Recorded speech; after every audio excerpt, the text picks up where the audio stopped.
សូមជូនជីវប្រវត្តិអតីតតារាសម្ដែងភាពយន្តដ៏ល្បីអ្នកនាងសក្ការៈបុប្ផានិងលោកហុំសុធានិត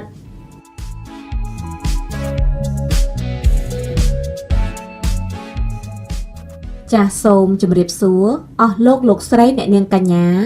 និងពុកម៉ែបងប្អូនទាំងក្នុងនិងក្រៅប្រទេសជាទីមេត្រីថ្ងៃនេះផងដែរនាងខ្ញុំសូមពំនាំយករឿងរ៉ាវដ៏សែនជក់ចិត្តមួយទៀតតាក់ទងទៅនឹងជីវប្រវត្តិអតីតតារាសម្ដែងពីររូបដែលសពថ្ងៃពួកគាត់គឺជាស្វាមីភរិយានឹងគ្នាគឺអ្នកនាងសក្ការៈបុប្ផានិងលោកហុំសុធានិតមកចែកជូនពុកម៉ែបងប្អូនបានស្ដាប់ក៏ដូចជាទស្សនាតោះចង់ដឹងរឿងរ៉ាវជក់ចិត្តយ៉ាងណាសូមជួបជាមួយនឹងការអត្ថាធិប្បាយរបស់នាងខ្ញុំដូចតទៅ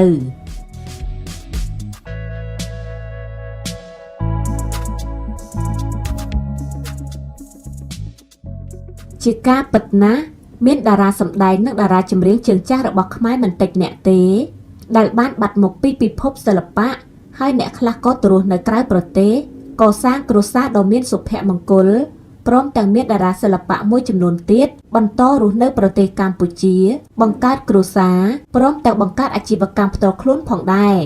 យ៉ាងណាមិញបើក្រឡេកមកចាប់អារម្មណ៍ជាមួយនឹងតារាចម្រៀងនិងតារាសម្ដែងខ្មែរកាលពីទសវត្សរ៍ឆ្នាំ80និង90គឺអ្នកនាងសក្ការៈបុប្ផាវិញអ្នកនាងហាក់បាត់មុខពីពិភពសិល្បៈនិងបណ្ដាញសារព័ត៌មានក្នុងស្រុកមិនសូវចុះផ្សាយអំពីអ្នកស្រីឡើយខណៈពេលបច្ចុប្បន្ននេះអ្នកស្រីកំពុងរស់នៅក្នុងប្រទេសកម្ពុជាព្រមទាំងមានក្រុមគ្រួសារដ៏មានសុភមង្គល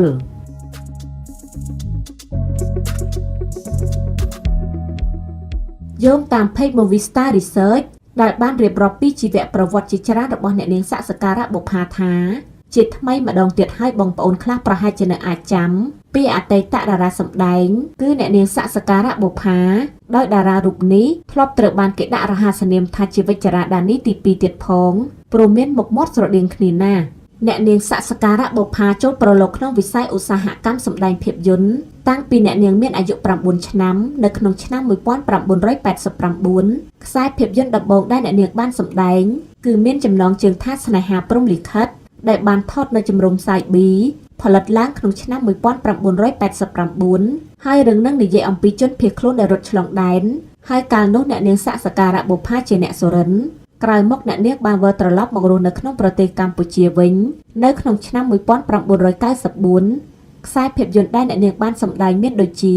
រឿងស្នេហាព្រំលិខិតថតនៅជំរំផ្សាយ B ឆ្នាំ1989រឿងម៉ាក់ថើងឆ្នាំ1994រឿងដៃជោដំដិនឆ្នាំ2000រឿងជ្រោះស្នេហ៍ពេជ្រនៅឆ្នាំ2002រឿងភូមិដេរឆានឆ្នាំ2004រឿងផ្កាស្រពោនឆ្នាំ2005និងមានរឿងជាច្រើនទៀតដែលអ្នកនាងបានថតឲ្យផលិតកម្មក្រៅស្រុកនិងថតចម្រៀងកាយវិការជាច្រើនបទផងដែរប៉ុន្តែរយៈពេលក្រោយមកអ្នកនាងបានលាឈប់ពីការសម្ដែងនៅក្នុងឆ្នាំ2006ដែលបច្ចុប្បន្នតារារូបនេះកំពុងទៅរស់នៅក្នុងប្រទេសកម្ពុជាហើយសប្តាហ៍ថ្ងៃអ្នកនាងមានការងារជាអ្នកបញ្ចូលសម្លេងឲ្យផលិតកម្ម BS គួរបញ្ជាក់ផងដែរថាបច្ចុប្បន្ននេះអ្នកនាងសក្ការៈបុប្ផាមានកូនប្រុសស្រីចំនួន3នាក់ដោយក្នុងនោះកូនស្រីទី1មានឈ្មោះថាហោមម៉ានិចកូនប្រុសទី2មានឈ្មោះថាហោមម៉ានីនិងកូនប្រុសទី3ឈ្មោះថាហោមម៉ារ៉ាឌីគួររំលឹកផងដែរថាអ្នកនាងសក្ការៈបុប្ផាត្រូវជាកូនស្រីបង្ការរបស់ផលិតករភាពយន្តដ៏ល្បីគឺលោកសាក់ស៊ីថន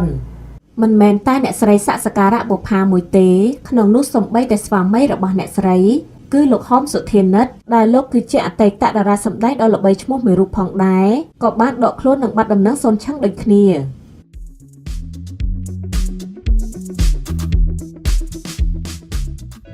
លោកហុំសុធានិតត្រូវបានទស្សនិកជនទូទាំងប្រទេសស្គាល់យ៉ាងច្បាស់តាមរយៈការសម្ដែងរឿងដេជោដំដិនដែលរូបលោកធ្វើជាតួឯកនៅក្នុងរឿងនេះប៉ុន្តែមួយរយៈពេលធំមកហើយវត្តមានរបស់លោកត្រូវបានឃ្លាតឆ្ងាយពីពិភពសិល្បៈ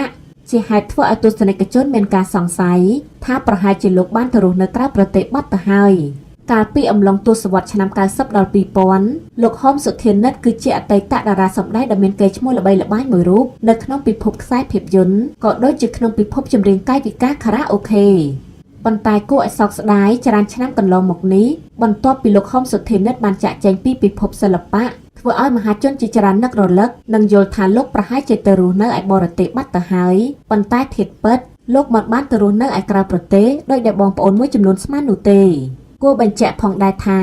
បច្ចុប្បន្ននេះលោកហុំសុធានិតកំពុងទៅរស់នៅក្នុងប្រទេសកម្ពុជាហើយសាងគ្រួសារយ៉ាងមានសុភមង្គលនិងមានឋានៈជាឧត្តមសេនីយ៍ត្រីផ្កាយមួយទៀតផង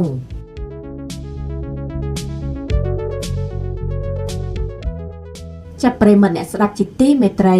ជីវប្រវត្តិរបស់អ្នកនាងសក្ការៈបុប្ផានិងស្វាមីលោកហុំសុធានិតដែលនាងខ្ញុំបានលើកយកមកអត្ថាធិប្បាយជូនពុកម៉ែបងប្អូនបានស្ដាប់ក៏ដូចជាទស្សនាក៏បានមកដល់ទីបញ្ចប់ហើយដែរ